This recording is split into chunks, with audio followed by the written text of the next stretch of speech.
sí vamos a continuar hablando del caso de Agostina Vega. Les voy a estar haciendo una actualización detallada con todo lo que estuvo sucediendo en los últimos días con respecto al caso. Y antes de empezar, sí les recuerdo que durante el video van a estar viendo por momentos flyers de personas que se encuentran desaparecidas actualmente en la Argentina en modo de difusión, y de igual manera otros con información de diferentes lugares a donde ustedes pueden donar por Venezuela. Seguramente ya todos están enterados sobre lo que sucedió, así que ahí van a tener data sobre a qué lugares pueden realizar donaciones. Estuvieron circulando bastante ciertos TikToks que subió Agostina a su propia cuenta y realmente llaman mucho la atención. Yo los iba a poner a los TikToks, pero mejor decidí que mejor no. No obstante, sí las voy a estar comentando algunas particularidades, como les digo, que llaman bastante la atención sobre su contexto, pero también sobre la relación verdadera que ella tenía con su madre, porque se ve un poco eso, ¿no? No llama tanto la atención quizás los bailes y qué sé yo que Agostina podía llegar a hacer, sino más bien hay TikToks que son literalmente el reflejo de una dinámica familiar que estaba aparentemente profundamente desdibujada. Hay ciertos videos donde se muestra a la madre de Agostina, Melissa Heredia, interactuando con ella, con su hija, pero casi desde un rol como de una compañera de escuela más que de una madre. O sea, parecía como que compartían ropa, salidas, manejaban como ciertos códigos que podríamos considerar que borran la línea de autoridad que debería tener una madre. Hay un TikTok, de hecho es uno de los últimos que subió Agostina, en donde ella dice algo que llama muchísimo la atención. Textualmente pone lo siguiente: las reglas de mi mamá son no llevarme materias y no quedar embarazada. O sea, es fuertísimo porque no nos podemos olvidar de la edad que tenía Agostina, la persona que está escribiendo esto, la pequeña persona que está escribiendo esto. Perdón por decirlo así, pero ustedes saben que hay ciertas palabras que no puedo usar. Pero bueno, podemos notar como una ausencia abismal de ciertas barreras de protección, ¿no? Por parte de la madre y de los padres en general. Y hablando de embarazo, ya vamos a estar viendo también otra información que se filtró aparentemente sobre un embarazo, pero bueno, vamos por partes. Como existía aparentemente estas ausencias de barreras de protección en la vida de Agostina, ¿quién decidió aprovecharse de eso e infiltrarse en la vida de Agostina? Barrelier, obviamente. Él desde un primer momento aplicó lo que podríamos llamar grooming presencial, porque él no necesitó hackear ningún sistema ni crear perfiles falsos. Y él ya tenía la llave de la casa de Agostina prácticamente. Al ser la expareja de la madre, se posicionó en el entorno de Agostina y en el de sus hermanos como una figura de extrema confianza. Casi les diría hasta paternal, ¿no? Como que estaba normalizado en la familia que él estuviera ahí, que él exista, que su presencia. Lo que hace justamente el grooming presencial es adormecer, apagar el sistema de alerta natural que uno puede tener, y justamente eso se logra a través de la proximidad constante. Por decirlo de una forma fácil, Agostina claramente no veía una amenaza o un peligro en Barrelier, sino todo lo contrario. Veía a una persona en la cual podía confiar sin ningún problema. Y eso nos lleva a hablar sobre lo que sucedió tan solo unos días antes de los hechos, que es absolutamente detestable y repugnante. El día 23 de mayo se dice que fue el día en el cual todo empezó realmente, y fue cuando se tomó esta fotografía que ustedes están viendo aquí. Ya se las voy a agrandar, no se preocupen, pero antes les quiero comentar un poco mejor el contexto. Los reportes detallan que ese día hubo un partido de fútbol, del cual ya estuvimos hablando un poco en videos anteriores, y luego un cumpleaños. En estos eventos aparentemente estuvieron Barrelier, Agostina y también otro personajillo muy detestable en esta historia, que es Faceta, obviamente. Se dice que ese día fue tomada esta fotografía justamente. Cuestión que se comenta que en ese contexto de estos eventos, Barrelier le propone a Agostina hacerle esa supuesta sorpresa a su madre. E incluso, como sabemos, al día de los hechos él le pagó el remis para que Agostina fuera hasta su casa y todo. Barrelier lamentablemente sabía que bajo esta dinámica que Agostina tenía con su madre, que era como una especie de amiga más que una madre en sí, ella iba a acceder súper fácil a esto de irse para prepararle una sorpresa supuestamente. De esta forma, Barrelier logró llevarse a Agostina a su propia casa sin levantar ningún tipo de sospechas. Pero como muchos sabrán, ya el fiscal es muy consciente de que Barrelier no fue el único que actuó. De hecho, hay más personas detenidas, como muchos estarán ya enterados, y en estos días, desde que hicimos el último video hasta hoy, se detuvo a otra persona más. ¿Quiénes son estas otras personas detenidas por los hechos además de Barrelier? Bueno, Faceta, como les comentaba recién, que vivía en la misma casa. También Soledad Andreani, la que le prestó a Barrelier el auto para que él pueda deshacerse de los restos. Y en estos días fue detenida Marianela Palmero, de 29 años. ¿Y quién es esta mujer? Se preguntarán quizás ustedes. Bueno, era la pareja conviviente de Barrelier. Es decir, ella vivía aparentemente en esa casa cuando pasó todo. Marianela declaró inicialmente que esa fue una noche completamente normal, que estuvieron cenando, jugando videojuegos, nada fuera de lo común. Es importante destacar que parece ser que ella tiene una hija con Barrelier, una hija pequeña. ¿Les acuerdan que les comenté en el video anterior que en esa casa habitaba la hija de Barrelier? Bueno, sería la hija que tendría con esta mujer. Entonces ella dice, bueno, que esa noche fue una noche normal, que estuvieron ahí todos haciendo cosas totalmente normales. Pero una pericia tecnológica destruyó ese relato por completo.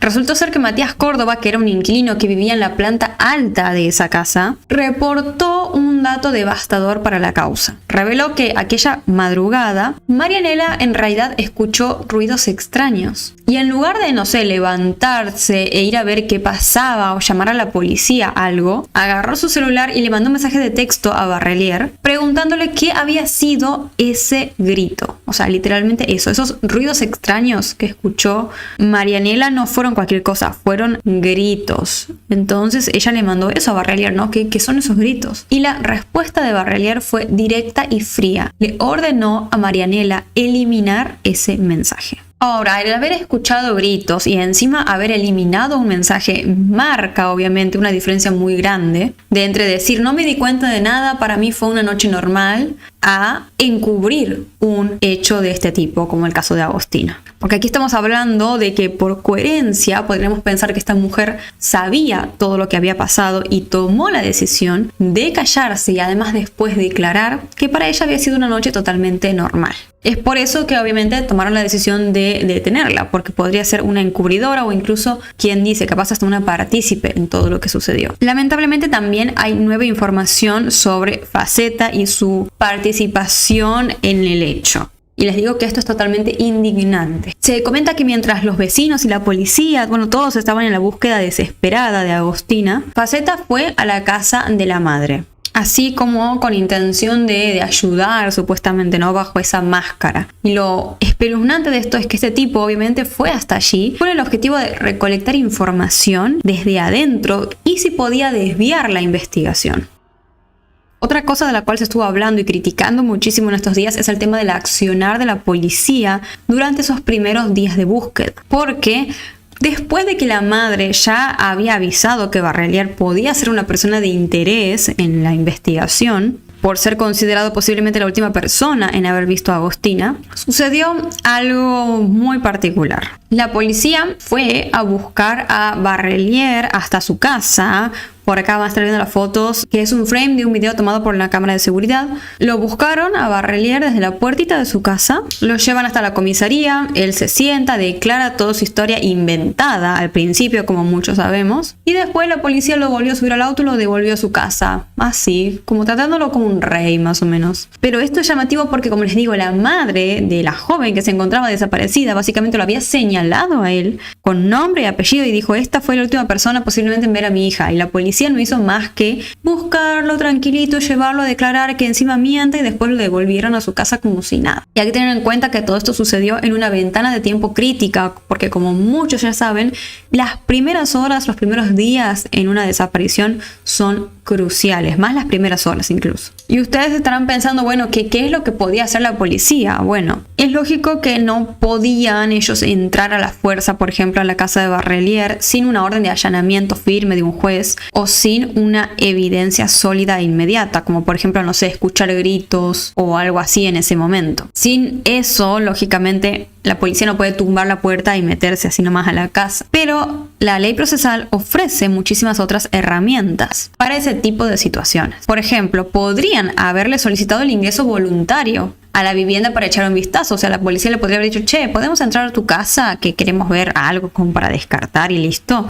Y si Barrelier no aceptaba, claramente ya habría sido mucho más sospechoso, ¿no? O podrían haber establecido una consigna policial fija en la puerta y en las ventanas para asegurarse que nadie entrara ni saliera. Y de esta forma preservar mucho mejor una posible escena del crimen que era hasta ese momento. O incluso, para ir más lejos, el fiscal de turno podría haber emitido una orden de allanamiento de emergencia esa misma noche, basándose en los señalamientos directos por parte de la madre. Pero nada de eso, lógicamente, sucedió aquí. Y este monumental error por parte de la policía quedó totalmente expuesto hace unos días cuando el fiscal decidió levantar el secreto de sumario del caso de Agostina, ¿se acuerdan que les comenté? Y no hay que olvidar lo que pasó con el caso de M, ya que mencionamos errores de la policía y demás. Y me refiero a esta situación que pasó en mayo del año anterior. Exactamente 12 meses antes de lo que le pasó a Agostina, cuando una joven de 20 años, identificada bajo la letra M para proteger su identidad, fue víctima de Barrelier. Afortunadamente ella sí sobrevivió, pudo escapar y logró contar su historia. Salió corriendo a la calle como pudo y ahí pidió ayuda. Barrelier, para los que no saben, sí fue procesado por lo que pasó con M, pero la justicia decidió calificar el hecho simplemente como privación ilegítima de la libertad. Y esto fue un grave error porque muchos ya sabemos que no fue una privación ilegítima de la libertad. El hecho fue mucho más allá que eso. Y si el fiscal hubiese decidido elevar el cargo, no solamente conllevaba penas mucho más altas de prisión si lo encontraban culpable a Barrelier, sino que también le bloqueaban inmediatamente la posibilidad de salir en libertad bajo fianza, que era lo que tenía que pasar, pero el sistema no lo vio así, lamentablemente. Barrelier terminó saliendo bajo fianza porque podía, porque no le elevaron el cargo, y así quedó en libertad y terminó un año después cometiendo el hecho aberrante en contra de Agostina. Y casi para terminar, otra de las cosas que se estuvo hablando en estos días fue de un supuesto rumor de embarazo. Esto que les comentaba al principio. Varios medios locales, incluso revistas de farándula,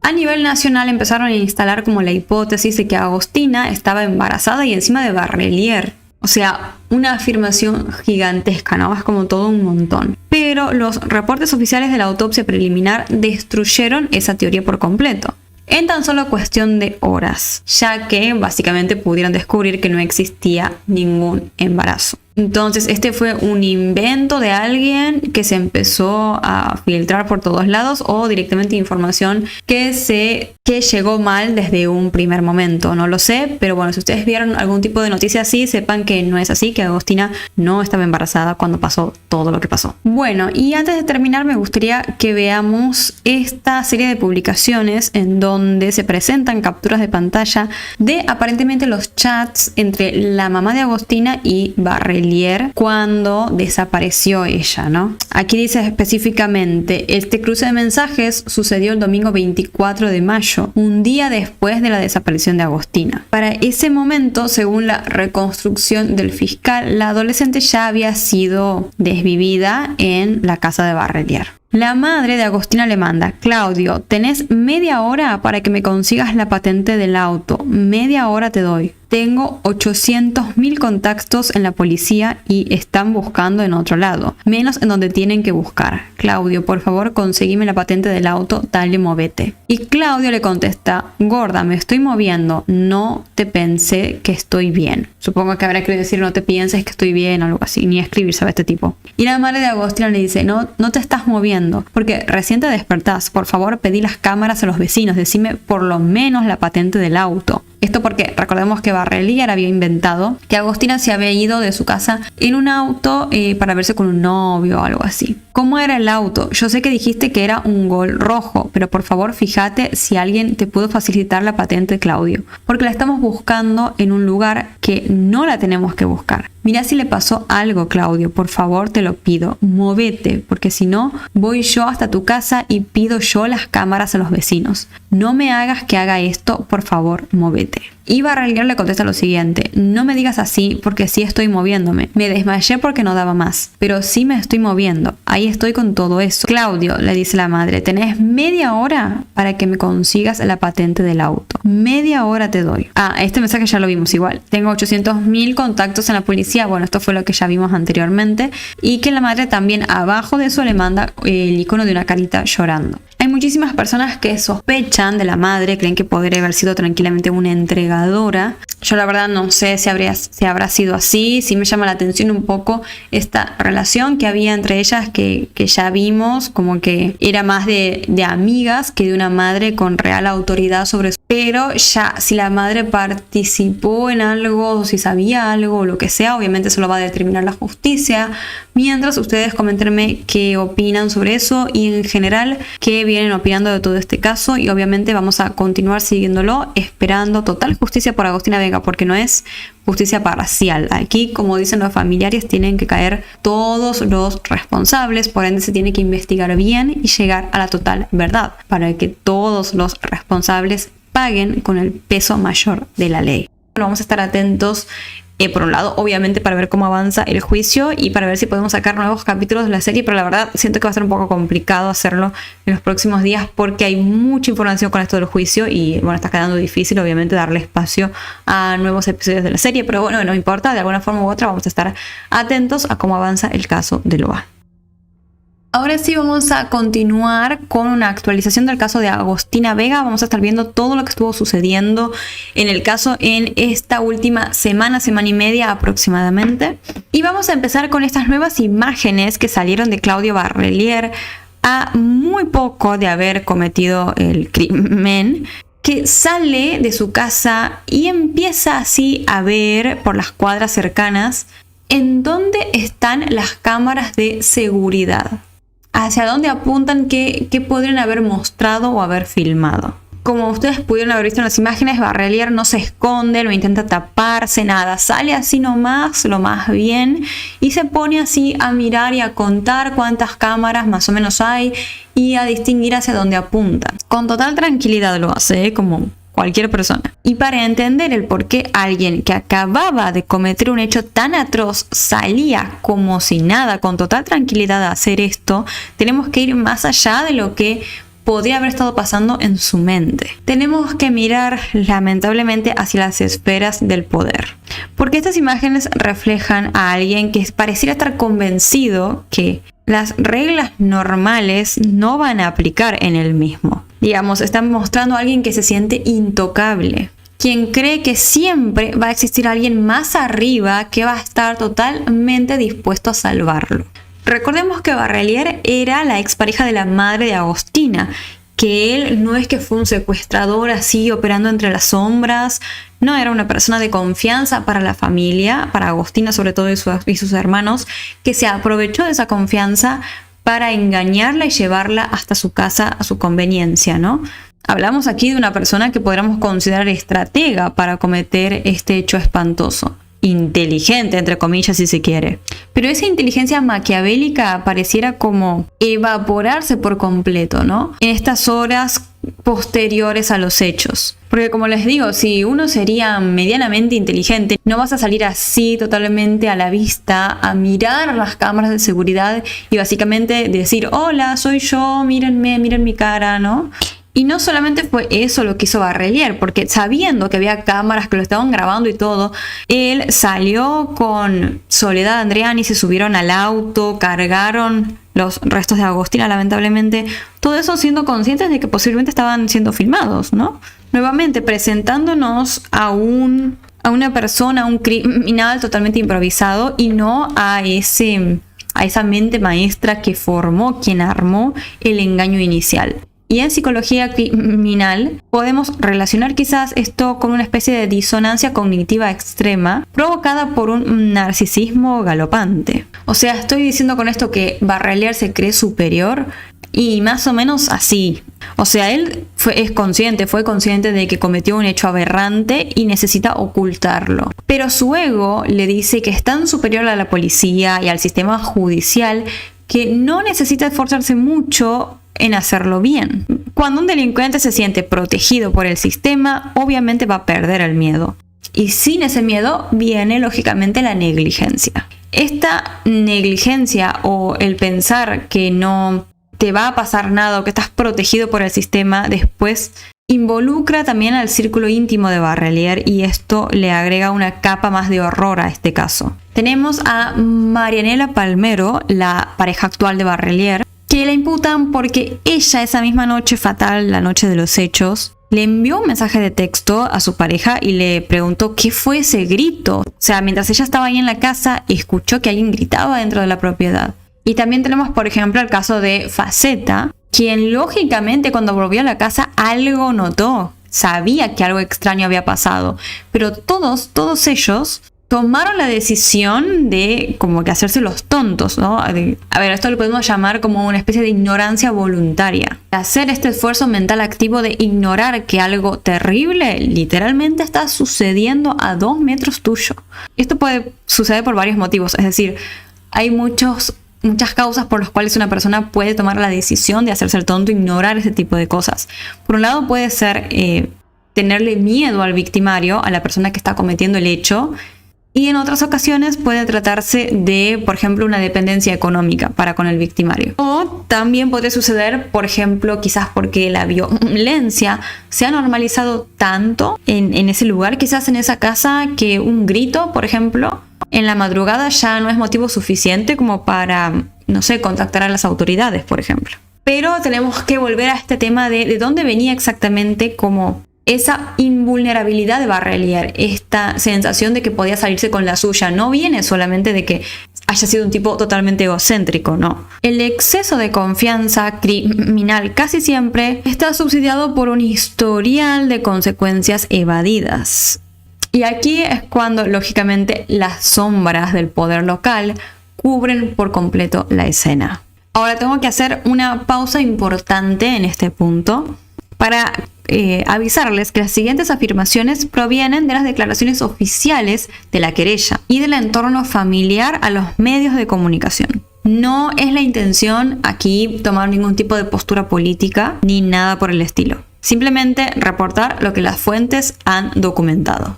Y es que la madre de Agostina y ex pareja de Barrelier, como ya sabemos, comentó que él trabajaba haciendo tareas de seguridad para un ex concejal de la ciudad de Córdoba, de apellido Moreno. Y según algunos testimonios del barrio, el propio Barrelier se jactaba abiertamente diciendo que Moreno, y cito textual, le pagaba todas las macanas. Básicamente lo hacía zafar de todas, ¿no? Podemos decirlo de alguna forma. Como resultado de todas estas declaraciones, obviamente Moreno terminó dejando su banca en el Consejo Municipal semanas después de estas declaraciones. Y hablando de este tema de la impunidad, recordemos que en el año 2025 Barrelier estuvo preso por privación ilegítima de la libertad, un delito gravísimo, que tendría que haber sido peor, porque ya sabemos qué fue lo que sucedió en esa ocasión y fue terrible. Sin embargo, salió en libertad a los 20 días. Nada más tras pagar una fianza. Obviamente que el entorno de la familia de Agostina cree firmemente que esa liberación fue gestionada por las influencias políticas de Moreno, quien, y acá está el detalle, además figuró como su abogado defensor en ese entonces. Esa liberación en específico como que validó por completo la ilusión de invencibilidad de Barrelier, obviamente. Le enseñó de manera totalmente empírica que no importaba lo que él hiciera, sus conexiones siempre le podrían abrir las puertas de las celdas. Lo que termina, además de pintar como la gravedad institucional de todo esto, el nivel de oscuridad que hay aquí, es lo que le sucedió hace poco a la abogada del padre de Agostina, Fernanda Alanis. Cuando ella empieza a investigar formalmente estos vínculos políticos y unos nexos muy turbios en este lugar llamado el Guachitas Bar, del cual estuvimos hablando bastante en los últimos videos, ella comienza a recibir amenazas. Y se comenta también que un hostigamiento durísimo. Se dice que el nivel de intimidación llegó hasta tal punto que la propia abogada tuvo que contratar seguridad privada para ella misma. Y ahí es cuando ella dejó una frase en los medios de comunicación que, no sé, es tremenda si nos ponemos a pensar, y porque dijo lo siguiente: no estaría confiando al 100% en la policía de Córdoba. Por otra parte, en estos días, quizás como muchos vieron, la madre de Agostina habló con los medios de comunicación. Como sabemos, tras los hechos, ella tuvo que ser internada por el estado de shock en el cual se encontraba. Y fue finalmente cuando pudo recomponerse que decidió hablar con los medios de comunicación. Ella contó ahí que toda su familia, incluido el hermano de 7 años de Agostina, están bajo tratamiento psicológico profundo. Además contó que Agostina iba a cumplir 15 años ahora en julio de este año 2026. Ella dijo que ya tenían el vestido elegido, ya lo tenían comprado. O sea, imagínense toda la situación, o sea, que le quedaba un mes literalmente para su fiesta de 15. Y una frase que es terrible fue la siguiente que la madre dijo: me destrozaron la vida. Por otra parte, el fiscal de instrucción, Raúl Garzón, tuvo que salir a defender su labor en estos días ante la prensa, ante una frente presión política. Garzón defendió su trabajo argumentando en primer lugar que el sospechoso Cecil Barrelier ya estaba detenido a las 48 horas de la desaparición, lo cual sí es un hecho, es verdad, así sucedió. Pero en su defensa admitió algo un poco, llamativo, cuestionable. Dijo que al principio a Barrelier se lo relacionaba, al principio, es decir, en las primeras horas, se lo relacionaba como un amigo de la familia. Digamos, en esas primeras horas cruciales ellos no sabían que estaban lidiando cuando hablaban con Barrelier con el principal sospechoso, básicamente. Y ahí es cuando reside, más allá de Barrelier y su protección en sí, reside como un problema central en estos protocolos de búsqueda actuales que existen. Como que todo esto nos da la sensación de que el sistema operativo de nuestra justicia funciona asumiendo inocencia, o peor aún, escenarios optimistas por defecto. Como que podemos pensar esto: ante la desaparición de una chica joven, la primera reacción institucional casi siempre suele ser como: ay, seguramente se peleó con su noviecito, se escapó y ya va a volver. Seguro se fue de fiesta y no avisó. Este hombre es muy amigo de la familia, seguramente no tiene nada que ver. Y aquí es cuando, igual tenemos que analizarlo, ¿no? Por un lado, el sistema está diseñado alrededor de la presunción de inocencia. Y es algo que está bien, ¿no? Todos son inocentes hasta que se demuestre lo contrario. Los fiscales están entrenados para necesitar pruebas concretas antes de tratar a alguien, y especialmente a un autodenominado amigo de la familia, como un sospechoso. Pero es importante también pensar esto de que ante la situación de una persona desaparecida, las primeras horas son demasiado cruciales. Lo son absolutamente todo, ¿no? Prácticamente. Y lamentablemente tratar al entorno cercano de la víctima con tanta presunción de inocencia o con tanta cortesía, si se quiere, solo porque parece buena gente o porque es el amiguito de tal y no sé qué, le regala lamentablemente al victimario tiempo logístico irrecuperable. En esas 48 horas pueden hacer de todo, eliminar toda la cantidad de evidencia que se les cante. Y en este caso no fue la excepción, ¿no? A ese tiempo Barrelier y sus presuntos cómplices lo usaron activamente para sacar el auto de Soledad, ir a la ferretería, comprar todas esas cosas espantosas que compraron, intentar borrar toda la evidencia y ocultar los restos de su víctima. Entonces es como que obviamente sí es necesario que se mantenga esta idea de la presunción de inocencia, pero tenemos que pensar, ¿no?, hasta qué punto, qué es lo que tiene que cambiar aquí para que no vuelva a suceder algo así como lo que pasó en el caso de Agostina. Obviamente esto más allá del hecho de que aquí hay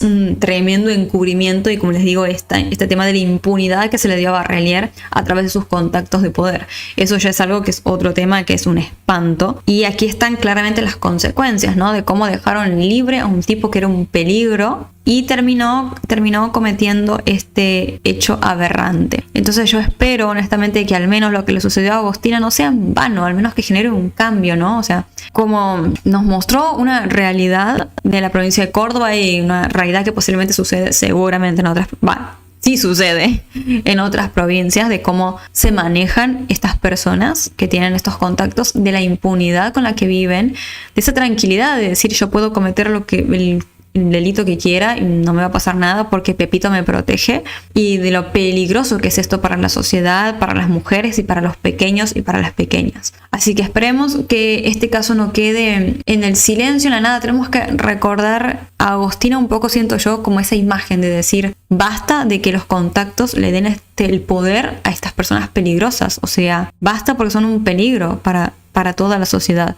Que quede como esa imagen, y como les digo, que lo que le pasó mínimamente no haya sido en vano. Esperemos que continúen los avances de este caso, que se puedan hacer las cosas esta vez como corresponde, y creo que gracias a la viralidad que tuvo el caso, Barrelier al menos esta vez sí va a pagar como corresponde por lo que hizo. Pero claro, ya a esta altura es medio tarde, ¿no? La vida de Agostina ya se perdió, y eso fue porque lo liberaron antes, cuando no tendrían que haberlo liberado.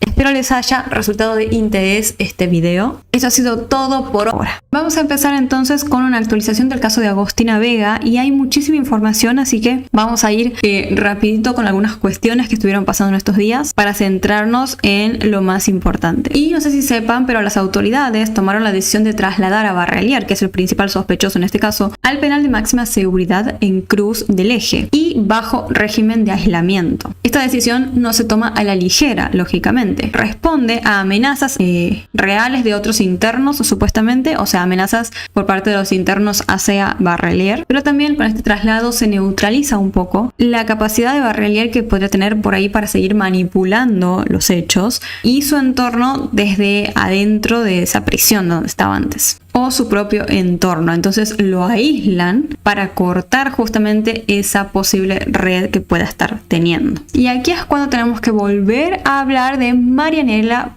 Palmero, la pareja de Barrelier, quien convivía con él en ese mismo domicilio donde sucedió todo. Sabemos que cuando la policía la interrogó inicialmente, Palmero dijo, bueno, no, que ella estaba en otra habitación y que no escuchó nada fuera de lo normal. No obstante, después sabemos que ella le mandó un mensaje a Barrelier comentándole esto de que había escuchado como unos gritos que vimos en videos anteriores, y ahora se dio a conocer que de manera muy conveniente esta mujer decidió cambiar de teléfono celular justo después del hecho. O sea, tremenda red flag en todo esto. Afortunadamente los peritos informáticos lograron hacer su magia forense y recoperaron un chat de WhatsApp que ella había eliminado. Y es justamente, como ya estarán suponiendo, este mensaje que les comenté, donde esta mujer le pregunta a Barrelier qué eran esos gritos que ella estaba escuchando ese día. Pero miren cómo hizo, que buscó tapar totalmente esa prueba, creyendo que si cambiaba de celular no la iban a atrapar. Y hay nueva evidencia con respecto a estos gritos, lamentablemente, que esta mujer escuchó ese espantoso día. Pues se comenta que un vecino que vive a una cuadra de la casa de Barrelier testificó de igual manera haber escuchado gritos esa misma noche. O sea, no sé, todo esto nos da una verdad muy oscura, triste y fuertísima del caso y de lo que realmente sucedió, ¿no?, en el interior de esa casa con Agostina. Y tenemos que hablar ahora sí de una serie de allanamientos nuevos que se hicieron en la casa de Barrelier y a dónde llevaron esos allanamientos. Porque la policía se dice que fue 4 veces. Hicieron 4 allanamientos distintos. Y es como que esto es bastante para ser una sola escena. Y lo más loco es que el último operativo se llevó a cabo un mes después de los hechos. En ese operativo se dice que los agentes secuestraron una pistola de plástico y otros elementos de prueba, supuestamente. O sea, ¿cómo es posible que un mes después la gente siga entrando y saliendo de esa casa como si fuera, no sé, un supermercado? De esta forma sabemos que, no sé, terminas con una escena totalmente alterada, porque a un mes puede haber pasado de todo ahí, como que no hay una prueba real, y si tienes una prueba no tuvo la cadena de custodia necesaria para que en verdad no sea contaminada, ¿me explico? Y esto arroja un poco de luz sobre lo que se estuvo hablando con respecto a una persona que hasta el momento no habíamos mencionado, que es la madre de Barrelier. La parte querellante la señala como una de las personas que entraba y salía de la casa repetidas veces después del hecho. y por ende la acusación formal sugiere que su presencia no era para nada accidental ni casualidad, sino que estaba realizando justamente tareas activas de limpieza y reorganización en esa casa, para por ahí entorpecer a los peritos o tapar algo. De todos modos, cabe destacar que la madre de Barrelier salió a hablar con los medios y ella dijo que no sé, como que totalmente desconocía a su hijo, que apoyaba a la familia de Agostina, les pidió disculpas, como que en su momento sí fue como buena su actitud. No obstante, como les digo, por parte de las familias de Agostina están poniéndose en contra de esta mujer. Además consideran que ella por ahí sí sabía lo que había pasado en esa casa, porque ella fue al día siguiente de los hechos y mencionó lo mismo que dijeron todos los demás, que no notó nada raro, que para ella no había pasado nada y no sé qué.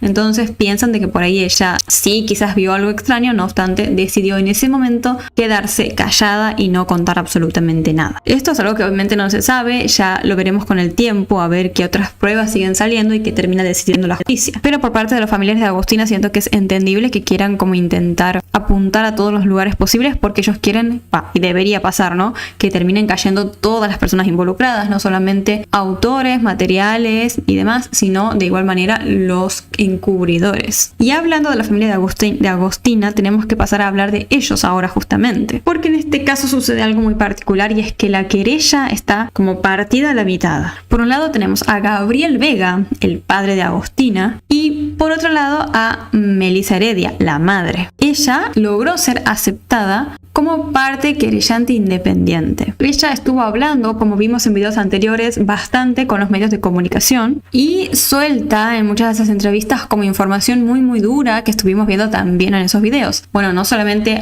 acusa a la madre de Barrelier, como vimos recién, sino que también lanzó la figura de un abogado protector que estaría manejando los hilos de todo esto. Todas estas declaraciones tienen un impacto legal enorme, no solamente legal, sino también en los medios de comunicación y demás. Y es por ese motivo que la abogada Alani se enfureció bastante y salió a exigirle a la madre de Agostina que deje de jugar como a las adivinanzas en los medios y que vaya directamente a la fiscalía a contar todo lo que sabe de nombres y apellidos. Alani sugirió de manera bastante directa que la madre de Agostina, Melissa, está recibiendo un pésimo asesoramiento legal. Entonces tenemos literalmente este choque de estrategias. Por un lado la madre de Agostina y por otro lado el padre y su abogada, que están en contra de todo esto que ella está haciendo ahora. Pero, a ver, tenemos que ponernos también, siento yo, un poco en el lugar de la madre, en lugar de criticarla tanto quizás.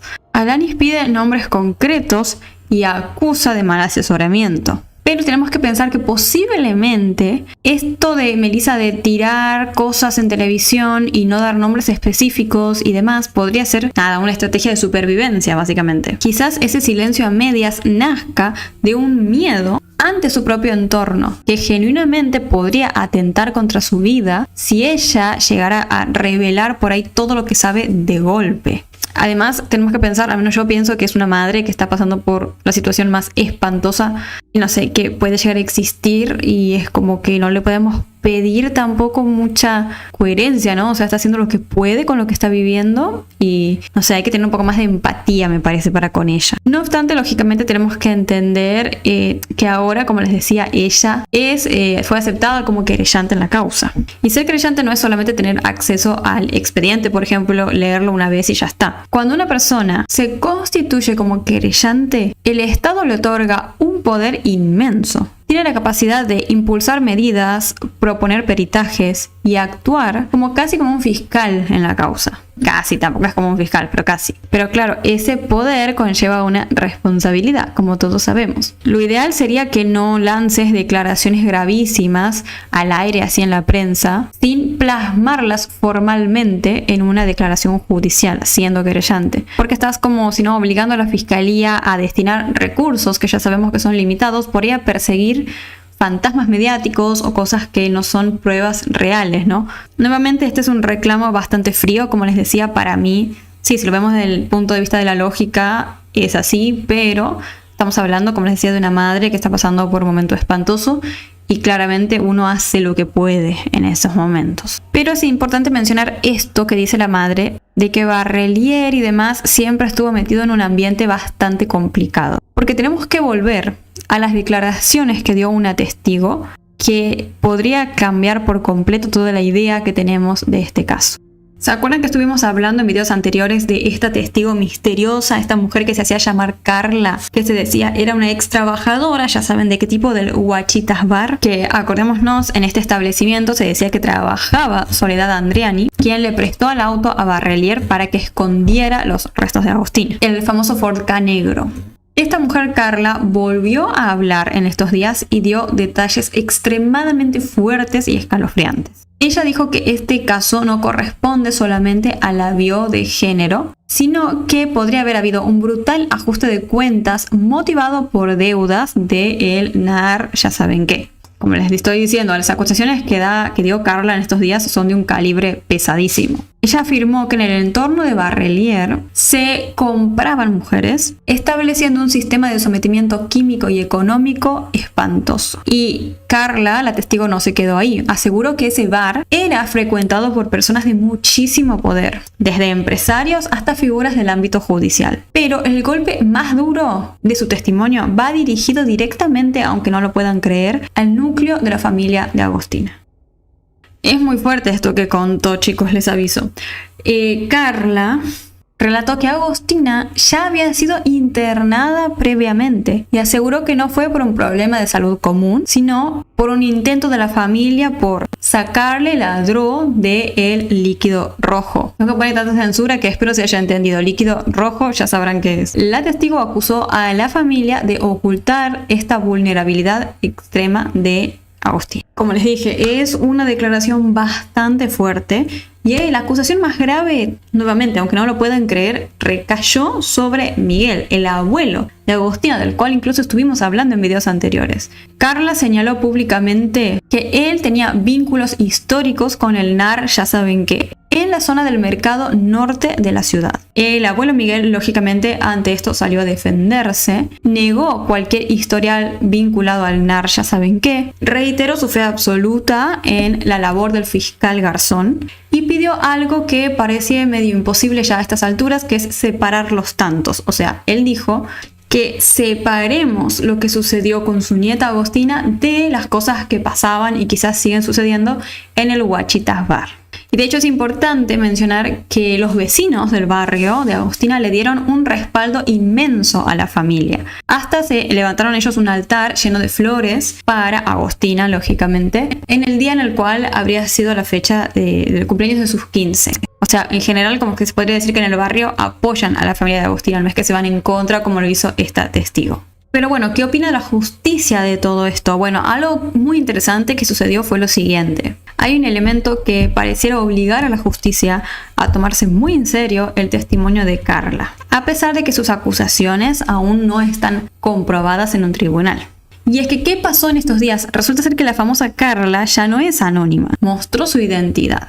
Por acá van a estar viendo una foto y es por eso que el Estado le otorgó una serie de protecciones, obviamente. Le dieron custodia policial permanente porque Carla denunció que intentaron silenciarla por lo que estaba contando. O sea, le digo, todo esto es muy fuerte, todo esto que pasó con esta mujer. Además, Carla afirmó que le ofrecieron un arreglo, o sea, ayuda económica y hasta la entrega de un botón antipánico. Todo a cambio de que se olvidara de lo que estaba pasando en el bar. Ella lo rechazó, obviamente, siguió hablando y por eso es que hoy en día vive con policías constantemente custodiándola las 24 horas del día. Tenemos que tener en cuenta que esto de tener custodia policial todo el tiempo es una medida económicamente costosísima para cualquier jurisdicción provincial y además también es todo un tema de logística, ¿no? O sea, no le van a dar a cualquiera ese tipo de protección. Es por eso que eso hace como escalofriante toda esta situación, porque nos lleva a pensar que por ahí algo de cierto hay en todo lo que declaró Carla. Y todo este nivel de peligro nos lleva a la última parte de la actualización del día de hoy. Y es que tenemos que volver a hablar de esta figura de Ricardo Moreno.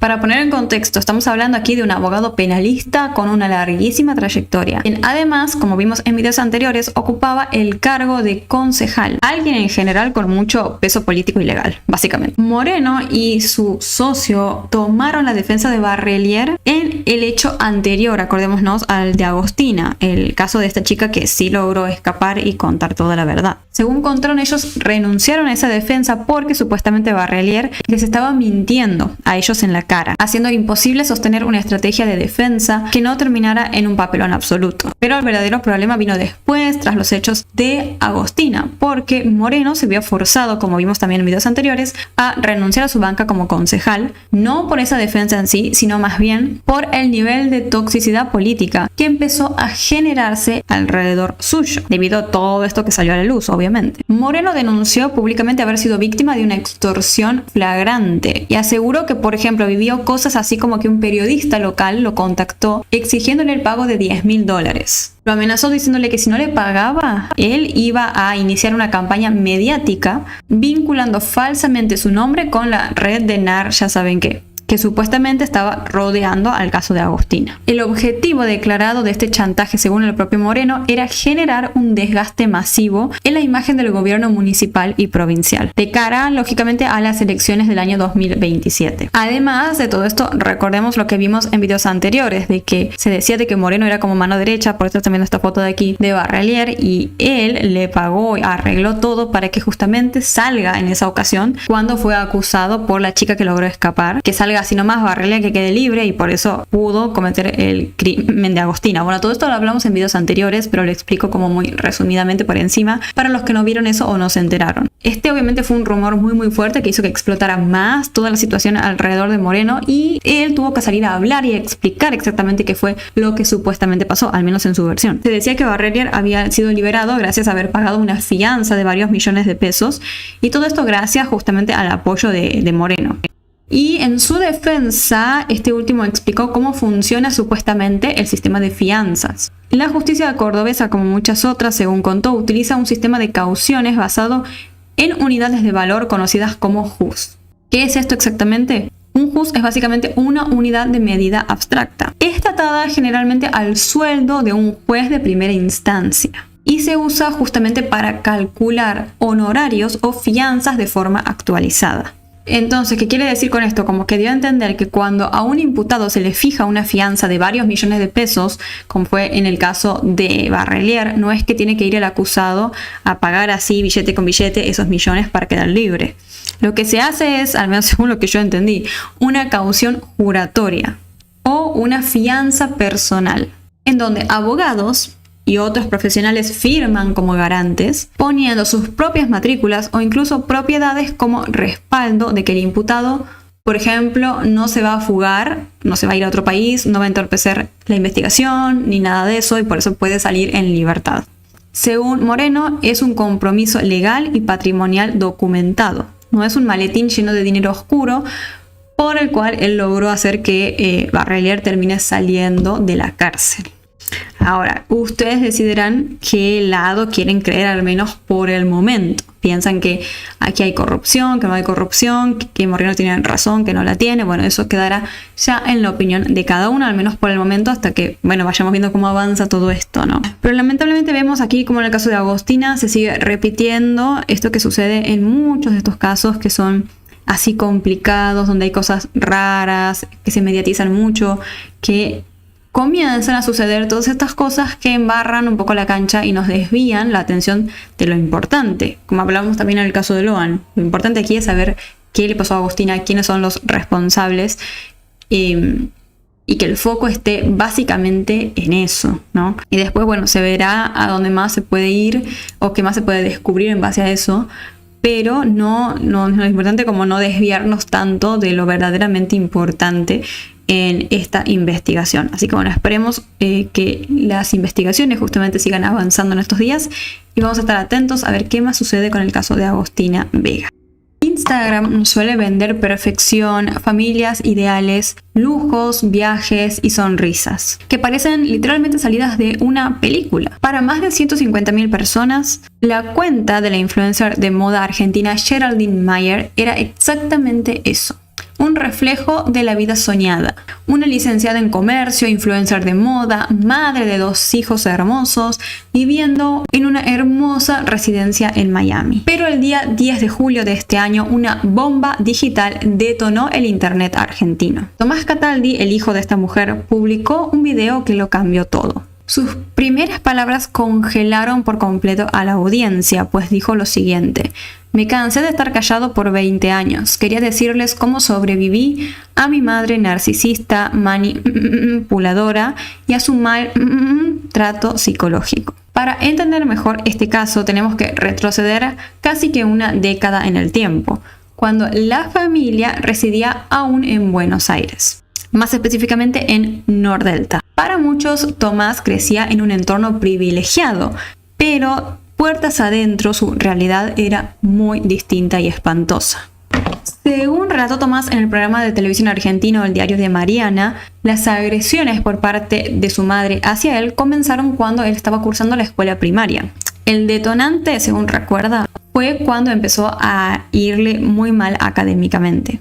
Tomás confesó que en lugar de recibir apoyo emocional ante esa situación, lo que obtenía era insultos constantes. Su nivel de angustia era tal que él prefería quedarse en el colegio al terminar las clases antes que volver a su propia casa, porque sabía la situación espantosa que le esperaba al cruzar la puerta. Lamentablemente, el maltrato psicológico se volvió una normalidad en la vida de Tomás, pues su madre no solamente lo trataba mal, de inútil y todo por sus malas notas, sino que también solía compararlo con otros compañeritos que él tenía. Por ejemplo, mira Pepito, la nota que tiene y vos no, que nunca vas a lograr nada. Y bueno, así, un constantemente maltrato psicológico en general.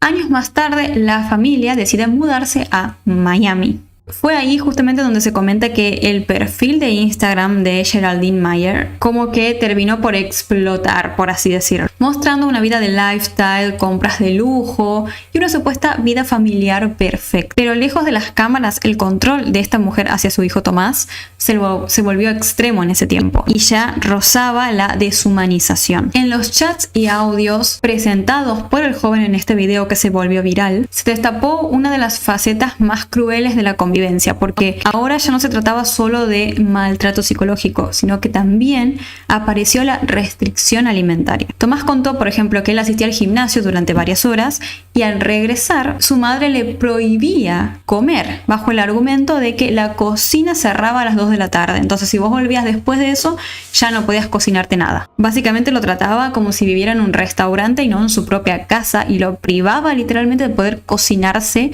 algo tras volver del gimnasio. Tomás, en base a esto, exhibió una serie de mensajes donde su madre le decía como que él tenía que hacer lo que ella decía porque la casa era de ella, que no era nada de él porque él no trabajaba. O sea, estamos hablando de que él era un adolescente en ese momento, no es que tenía 40 años, que aún así tampoco es motivo para privar a tu hijo de alimento, pero como que vos dices, era un adolescente en ese momento, ¿de qué va a trabajar? Está bien que no trabaje. Toda la casa y todas las cosas de la casa le pertenecen igual porque es tu hijo, punto. De esta forma, Tomás era tratado en su casa como si fuera una basura, literalmente, mientras que después, ante las cámaras, su madre lo hacía sonreír y posar como si fueran la familia más feliz y perfecta del mundo. Todo esto obviamente para las redes sociales. Por acá les voy a estar dejando una foto de ellos dos juntos como para que ustedes vean cómo ella intentaba simular que estaba todo bien y que amaba a su hijo y demás. Toda esta situación lógicamente afectó de forma severa la salud mental del joven, quien admitió haber atravesado severas crisis y haber pensado en terminar con su vida en múltiples ocasiones. Sus padres en un momento se enteraron de esto y ¿cuál creen que fue su respuesta? Decirle que él estaba loco y amenazarlo con internarlo. Y si se están preguntando qué onda el padre en todo esto, bueno, tenemos aquí la típica figura de padre sumiso, que yo ya le he visto en otros casos muy parecidos donde la madre es como que, no sé, ejerce como una especie de matriarca, ¿no? De papel de matriarca en la familia. Es la que ejerce esa violencia así, y ese control extremo para con los miembros. Y el padre tiende como a hacer eso, a tener el papel como de sumiso, a no decir nada, a no querer levantar la voz y a bancarse que la mujer le haga todo eso a sus hijos. Parece que es un patrón, les digo, porque ya lo voy viendo en otros casos. Toda esta olla a presión obviamente terminó por estallar un día. El punto de quiebre sucedió, según se cuenta, durante una cena ahí en Miami. Tomás se encontraba cenando solo en su habitación y llorando por un problema que había tenido ajeno a la familia. Cuando su padre ingresó a la habitación, el joven le dijo que no quería hablar, que ya no quería vivir más en Miami, que quería volverse a Argentina, que por favor le comprara el pasaje. Bueno, estaba como en esta situación de que él quería volverse a Argentina como sea. Y la respuesta del padre ahí fue diferente. No fue una situación sumisa, sino que se convirtió en algo espantoso. Según contó Tomás, ahí el padre le dio una brutal golpiza, así como lo escuchan. Los padres obviamente se negaron a comprarle el pasaje, pero gracias a la ayuda de un amigo, Tomás logró comprar su boleto de avión y volverse a Buenos Aires. Él llegó al país así solo, sin recursos, pero por suerte encontró contención por parte de su abuela materna. No obstante, algunos portales develaron que la familia de Tomás, o sea, sus padres, vivían de forma ilegal en Estados Unidos. Y tras el conflicto, Tomás terminó como perdiendo su visa. Básicamente no puede volver ya al país. Pero eso no es lo importante, creo yo. Lo importante es que él logró irse de esa casa, que logró encontrar refugio en la casa de su abuela, que ella sí lo cuida, sí lo trata bien, le da ese amor que siempre le faltó. Y hoy en día Tomás con eso está intentando salir adelante, básicamente. Está buscando trabajar de manera independiente, como editor de video, como streamer, para sustentarse él mismo por completo y desligarse al 100% de sus padres. Fue tras meses de procesos terapéuticos que Tomás tomó esta drástica decisión de grabar justamente este video del cual les comenté que se hizo viral y contar toda su historia, básicamente exponiendo a su madre. Ahí él mostró además las pruebas que tenía, por ejemplo, capturas de pantalla de conversaciones de WhatsApp, audios, fotos de los golpes que le dio el padre, ¿se acuerdan? Según él comentó en ese video, no buscaba iniciar una causa penal formal, sino más bien hacer un descargo público para sanar, para contar su historia, porque quizás además le puede servir a otra persona que está pasando por algo parecido. Y básicamente en general eso, romper el silencio y concientizar sobre el abuso familiar. Este video, como les comentaba, se hizo súper viral y la respuesta de la comunidad digital fue inmediata y devastadora, obviamente para la influencer Geraldine Mayer, la madre de este joven. Pues le llovieron las redes sociales de insultos, de cosas haciendo alusión a lo que su hijo había contado, a tal punto que ella tuvo, digamos, no le quedó otra opción que poner en privado todas sus cuentas. No obstante, a pesar de eso, esta mujer salió a hablar y no habló mucho en realidad. Lo único que dijo fue, básicamente negó rotundamente todas las acusaciones y afirmó entre lágrimas que los dichos de su hijo eran mentira y que se encontraba profundamente afectada y angustiada por la situación.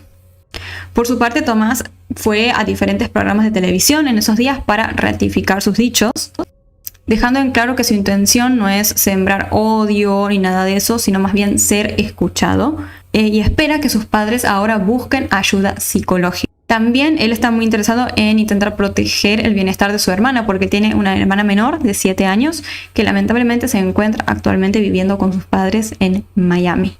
De esta forma, el caso de Geraldine Mayer y Tomás Cataldi reavivó un debate urgente en la era digital en la cual vivimos. Esta enorme e inquietante brecha que existe entre la vida perfecta que se proyecta en una pantalla y las crudas realidades que se viven puertas cerradas. Este es un recordatorio claro de que los likes, el estatus virtual muchas veces opera como una fachada para esconder dinámicas familiares que quizás son muy duras, muy fuertes, muy complicadas. Familiares también puede ser de pareja, bueno, puede darse en un montón de situaciones. Intentan tapar todo eso con esta fachada de perfección, ¿no? Tomás, por suerte, logró escapar a alzar su voz y hoy está construyendo una nueva vida lejos de todo eso espantoso que vivió. Pero su testimonio tiene que quedar, creo yo, como una advertencia para todos nosotros. Detrás de un feed perfecto, de esas vidas perfectas que vemos, puede haber una realidad pidiendo auxilio a gritos. El video de hoy espero les haya resultado de interés. Antes de irme, como siempre, les voy a mandar un saludo a todos los miembros del canal y ellos son Luliana, Valerie Salinas, K9 Barlo, Waltila, Estefanía Jorak, María Teresa M, Alina Vargas, que es miembro nueva en general porque es desde hace 25 días, Emma Calvo, Paula Herrera, yo no voy a hablar más con la otra R, y Irai Malarota, Rebeca Guzmán, Begoña Huebramo, Lubelis Concepción, Sil 704C, María Vázquez, Brittany Moraga, Amanda Vázquez, ay no, para que no sé si era Vázquez, sí, Vázquez, Jocelyn Díaz Vega Diario, Maribel Grandeño, Adriana Squillaro, Laura Elena Garrido, Mary Furios, Miguel Heredia, Jacqueline Castellanos, Angélica Hernández y Lucas Maidana. Les mando un beso enorme, muchísimas gracias por seguir apoyando este proyecto. Esto ha sido todo por mi parte al día de hoy. Como les digo, espero les haya resultado de interés el video. Les mando un beso ahora sí a todos los que están por ahí. Muchísimas gracias por verme y los estoy viendo en la próxima.